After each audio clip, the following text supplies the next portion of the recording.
আজকে চলে এসেছি আবারও একটা বিয়েবাড়ির খাওয়া-দাওয়ার ব্লগ নিয়ে। স্টার্টারে ছিল গোল্ডেন ফ্রাইড প্রন আর চিকেন রেশমি কাবাব। গরম মুচমুচে এই প্রনগুলো খেতে অসাধারণ ছিল।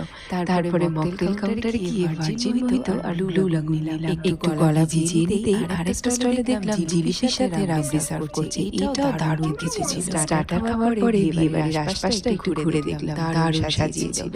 চেনা পরিচিতদের সাথে একটু গল্পগুজব করে ডিনারে বসলাম। গরম গরম চিকেন সাথে আর তার সাথে স্যালাড দিয়ে ডিনারের পর্ব শুরু হলো। এটার টেস্টও কিন্তু খুব ভালো হয়েছিল। তারপরে রুমালি রুটি আর কিমা চানা মশলা ছিল। এইসব শেষ করার পরে চলে এলো ভেজিটেবল ফ্রাইড রাইস আর একদম গরম ধোঁয়া ওঠা মাটন কষা। নরম তুলে মাটন কষার সাথে ভেজিটেবল ফ্রাইড রাইসটা শীতের রাতে কিন্তু ব্যাপক লাগলো খেতে। তারপরে ছিল ফ্রুট চাটনি, পাঁপড়, বেকড রসগোল্লা আর হট মাখা সন্দেশ। সব শেষে বাটারস্কচ আইসক্রিম আর মিষ্টি পান দিয়ে আজকের খাওয়া দাওয়ার পর্ব শেষ করলাম।